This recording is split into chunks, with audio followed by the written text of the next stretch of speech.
प्रश्न, छायावाद की विशेषताओं का विवेचन करें।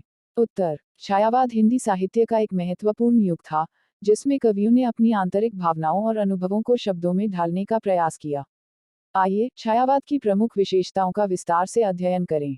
1. आत्माभिव्यक्ति। छायावादी कवियों ने अपनी व्यक्तिगत भावनाओं, मनोदशाओं और आंतरिक संघर्षों को खुलकर व्यक्त किया। उन्होंने प्रकृति, प्रेम, जीवन और मृत्यु जैसे सार्वभौमिक विषयों पर अपनी व्यक्तिगत दृष्टि प्रस्तुत की। उदाहरण, महादेवी वर्मा की कविताएं उनके व्यक्तिगत जीवन के संघर्षों और आत्मखोज की यात्रा को दर्शाती हैं। 2. नारी सौंदर्य और प्रेम चित्रण। छायावादी कवियों ने नारी को एक आदर्श रूप में चित्रित किया है। उन्होंने नारी के सौंदर्य, कोमलता और प्रेम की भावनाओं को अपनी कविताओं में बखूबी व्यक्त किया। उदाहरण, जयशंकर प्रसाद की कविताएं नारी के सौंदर्य और प्रेम की गहराई को दर्शाती हैं।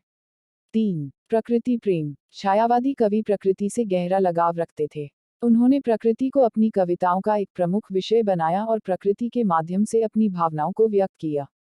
उदाहरण, सुमित्रा नंदन पंत की कविताएं प्रकृति के विभिन्न रूपों और उनकी सुंदरता का वर्णन करती हैं।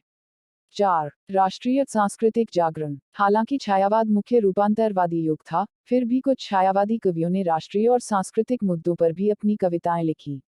उदाहरण, सुमित्रा नंदन पंत की कुछ कविताएं भारतीय संस्कृति और परंपराओं को दर्शाती हैं।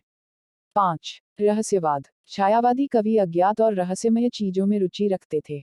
उन्होंने जीवन के अर्थ, आत्मा और ब्रह्मांड जैसे रहस्यमय विषयों पर अपनी कविताएं लिखी।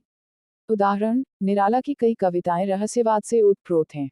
6. स्वच्छंदतावाद। छायावादी कवि समाज के बंधनों और रूढ़ियों से मुक्त होकर अपनी भावनाओं को व्यक्त करना चाहते थे। उन्होंने अपनी कविताओं में स्वच्छंदतावाद का प्रदर्शन किया। उदाहरण, महादेवी वर्मा की कविताएं समाज के दबावों के खिलाफ विद्रोह का भाव दर्शाती हैं। 7. कल्पना की प्रधानता। छायावादी कवि कल्पनाशील थे और उन्होंने अपनी कविताओं में कल्पना का भरपूर उपयोग किया। उन्होंने अतीत, भविष्य और काल्पनिक दुनियाओं का चित्रण किया। उदाहरण, जयशंकर प्रसाद की कविताएं अतीत की यादों और काल्पनिक दुनियाओं का वर्णन करती हैं। 8. दार्शनिकता। छायावादी कवि जीवन के गहरे अर्थ और सत्य की खोज में लगे रहते थे। उन्होंने अपनी कविताओं में दार्शनिक चिंतन का प्रदर्शन किया। उदाहरण, निराला की कविताएं जीवन के अर्थ और मानव की स्थिति पर गहराई से विचार करती हैं। निष्कर्ष, छायावाद ने हिंदी साहित्य को एक नई दिशा दी। छायावादी कवियों ने अपनी भावनाओं, अनुभवों और विचारों को खुलकर व्यक्त किया। उन्होंने प्रकृति, प्रेम, जीवन और मृत्यु जैसे सार्वभौमिक विषयों पर अपनी व्यक्तिगत दृष्टि प्रस्तुत की। छायावाद की ये विशेषताएं आज भी हिंदी साहित्य के लिए प्रासंगिक हैं।